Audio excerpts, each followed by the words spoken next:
Հարգելի գործընկերներ, Ուժեղ Հայաստան կուսակցությունն ունի իր հստակ դիրքորոշումները, կառավարության քաղաքականության վերաբերյալ սեփական գնահատականը,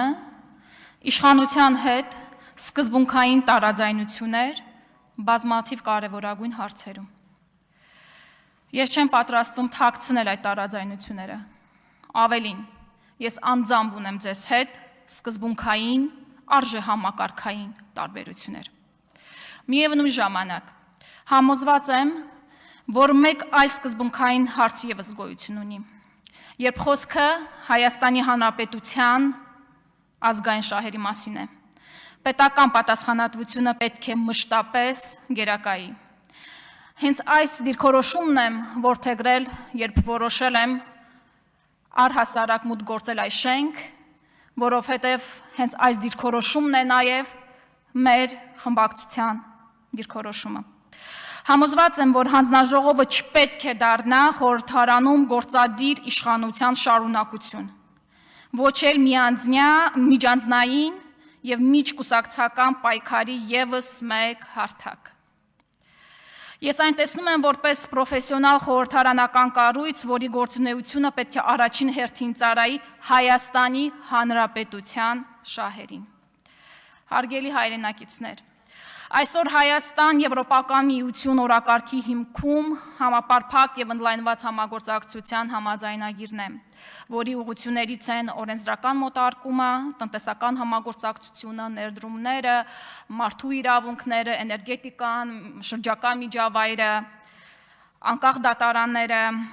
սակայն այս ուղղություններից յուրաքանչյուրի դեպքում խորհրդարանը պարտավոր է տարբերակել քաղաքական հայտարարությունները փաստացի կատարումից, հայտարարված հնարավորությունները իրականում օգտագործված գործիքներից, իսկ ձևական պարտավորությունները պետության և քաղաքացիների համար կոնկրետ արդյունքից։ Հենց այդ պատճառով հանձնաժողովի խնդիրը Եվրոպական միության հետ հարաբերությունների իրական բովանդակությունը մասնագիտորեն գնահատելը, բաց թողումները վերհանելը, համապատասխան նախաձեռնություններով հանդես գալը, որ պետք է լինի, որպես գործող պայմանավորվածություններն իրականում ծառայեն Հայաստանի Հանրապետության շահերին։ Ես հանձնաժողովում իմ գլխավոր առաքելությունը համարելու եմ անկախ, իրապես անկախ և խստապահանջ վերահսկողության հաստատումը։ Երբ ես օրինակ բացում եմ ազգային ժողովի կայքը, ուսումնասիրում եմ հանձնաժողովի աշխատանքը, տեսնում եմ, որ հանձնաժողովը օրինակ 2024 թվականին գումարել է 4 նիստ, 25 թվականին 4 նիստ, 26 թվականին 1 նիստ։ Ես իհարկե գիտեմ, որպես դիվանագետ, որ իսկականից լինում են այնպիսի գործողություններ, այնպիսի հանդիպումներ, որոնք որ բարձրաձայնման ենթակա չեն, և առհասարակ դիվանագիտական աշխատանքը չեմ ուզում, ինչ-որտեղ նաև անշնորհակալ գործ կարող է լինել, որտեղ շատ գործ արվում է ընդերքում, բայց վերևը չի երևում, և մարդիկ քեզ այնց պահանջ է ներկայացնում, ուր է աշխատանքը, բայց առաջինը չես կարող ասել դիվանագիտական ծառայությունից ելնելով քո համապատասխան, և երկրորդը կարող ես խաթարել որոշակի գործընթացների։ Եվ այնուամենայնիվ ես մտածում եմ, որ եթե հնարավորություն ընձեռվի այս հանձնաժողովի նախագահությունը ստանձնել, ինձ նախորդողները մեծահոգաբար ինձ կներկայացնեն այն աշխատանքները, որոնք որ իրականացվել, բայց չի բարձրաձայնվել, որպեսզի շարունակենք դրա ինստիտուցիոնալ շարունակականությունը։ Բայց այս օրով առնվազն ժողովրդին հանրային կերպով տեսանելի չի, և եթե իրերը կոչենք իրենց անուններով, փաստացի պասիվ գործունեություն կարող են գնահատել որպես։ Կառավարության ես նաև կարծում եմ, որ մենք, եթե հնարավորություն ընձեռվի փոխելու այդ աշխատելաոճը, պետք է նաև որդեգրենք հաշվետվողականության մեթոդաբանությունը։ Հանձնաժողովը այլևս չպիտի լինի գործադիրի կցորդը, այլ պիտի լինի այն կառույցը, որը քայլ առ քայլ, հոդված առ հոդված ստուգելու է կառավարության ստանձնած պարտավորությունների կատարման ընթացքը։ Կառավարությունը պետք է պատրաստ լինի, որ հանձնաժողովը տալու է բարդ, անհարմար հարցեր, բայց մասնագիտական իհարկե։ Ես սա պարզապես որպես որդեգրելիք մոտեցում չեմ ասում, այլ այս մոտեցումը բխելու է իշխանությունների տարանջատման սկզբունքից, որի գոյությունը Հայաստանում այսօր ցավոք կասկածների տեղիք է տալիս։ Սիրելի հայրենակիցներ, եվրոպական ինտեգրումը ոչ իշխանության, ոչ էլ ընդդիմության օրակարգը չի կարող լինել։ Այն Հայաստանի Հանրապետության օրակարգը պետք է լինի, եթե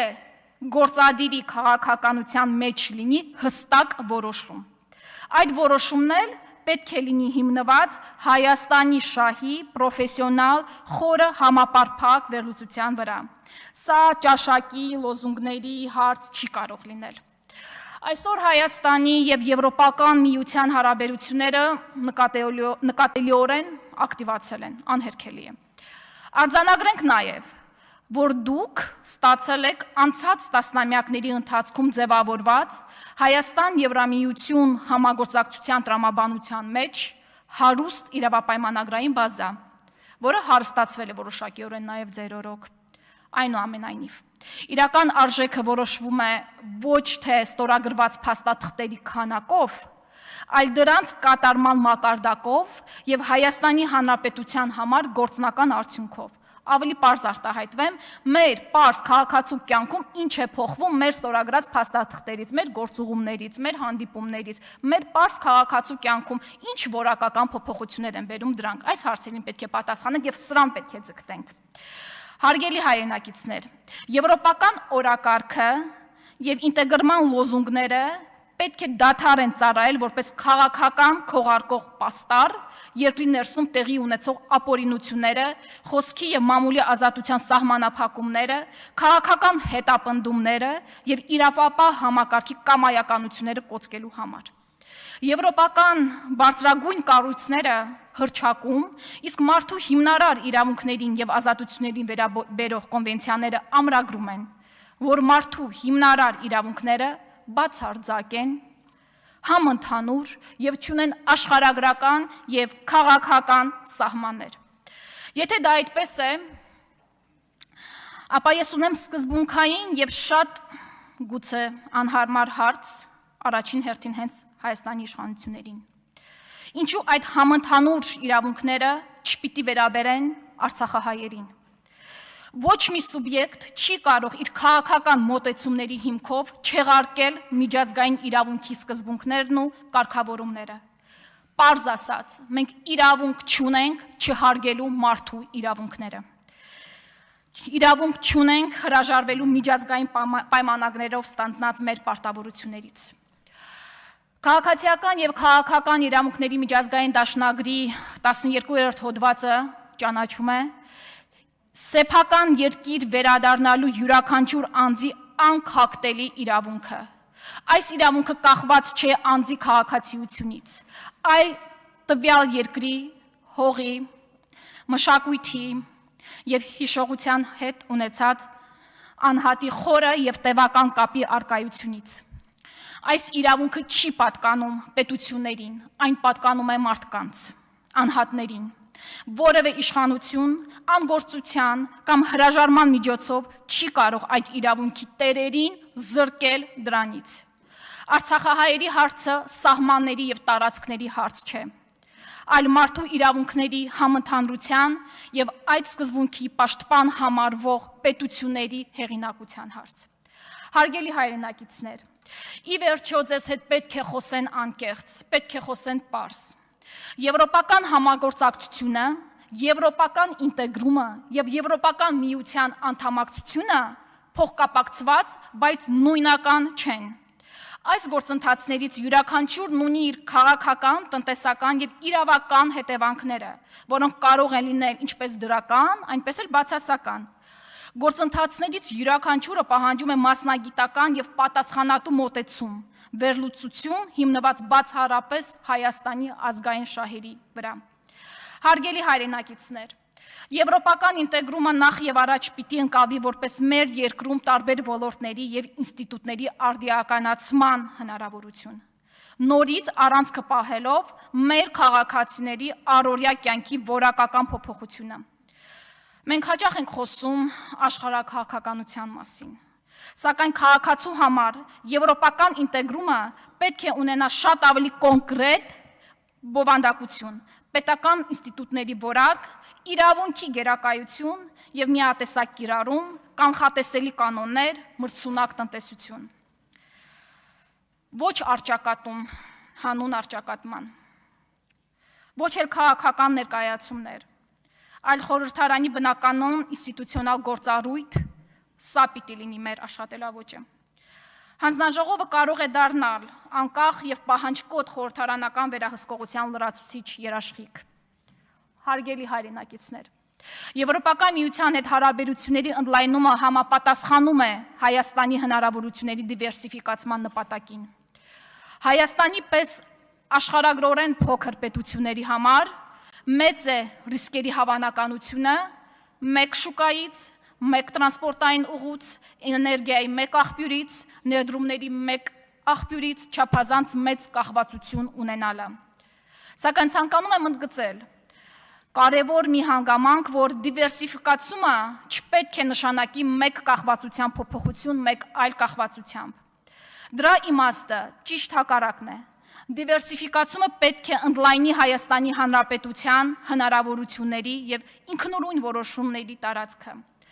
Մենք ունենք տնտեսական դիվերսիֆիկացիայի խնդիր, որի հիմքում այն է, որ մենք չենք կարողացել ստեղծել մրցունակ տնտեսություն, որը կարտադրի տնտեսապես բարդ ապրանքներ, եւ Եվրոմիության հետ հարաբերությունները նաև այդ պատճառով են շատ կարևոր, որ լավագույն փորձը եւ գիտելիքը եվրոպական ինստիտուտների եւ զսպումների եւ հակակշիռների մեխանիզմները վերցնենք, մեզ մոտ տեղայնացնենք, արդյունքում ունենանք զարգացած տնտեսություն, մենք էլ այդ մրցունակ արտադրանքը կարողանանք արտահանել ավելի լայն շուկաներ, մեծացնելով հայկական արտադրանքի աշխարհագրությունը։ Սիրելի հայրենակիցներ, գործընկերությունը ենթադրում է փոխադարձություն։ ԵՄ-ի հետ մեր հարաբերությունների տրամաբանությունն այնպիսին է, կարծես մենք անընդհատ խնդրողի դերում ենք։ Մենք անընդհատ ինչ-որ բան ենք խնդրում, ակնկալում։ Ինձ համար սա ճիշտ որոշում չէ, ավարտում եմ։ Ինձ համար սա ճիշտ դիրքավորում չէ առհասարակ արտաքին քաղաքական դաշտում, որովհետև արժանապատվություն չի բերում կարծես մեզ։ Ես մտածում եմ, թե մենք ինչ կարող ենք տալ Եվրոպական միությանը եւ որոշակի մտքերից ես հասկացել եմ, որ կա մի բան, որ տեխնիկական ստանդարտների համապատասխանեցման խնդիր չունի շատ վաղուց։ Դա հայկական, նորարարական, ստեղծագործ միտքն է։ Կարծում եմ, որ մենք պետք է գիտական եւ կրթական ծրագրերով եւ ենթակառուցվածքներով ստեղծենք այնպիսի բարենպաստ միջավայր, որ այդ միտքը հասնի իր գործնական դրսևորումներին տնտեսության, պաշտպանության, առողջապահության եւ մյուս ոլորտներում։ Իսկ հնարավորության դեպքում պետք է ապահովել, որ հայկական մտքի արտահոսք չլինի դեպի Եվրոպա, այլ հակառակը, հայկական միտքը մնա Հայաստանում եւ այստեղից արդեն համագործակցությունը լինի եվրոպական գործընկերների հետ։ Մենք պետք է լինենք վստահելի եւ կանխատեսելի գործընկեր։ Լուրջ գործընկերներին բնորոշ է ինչպես համընկնող շահերը, այնպես էլ արկա տարաձայնությունները բաց եւ անկեղծ քննարկելու կարողությունը։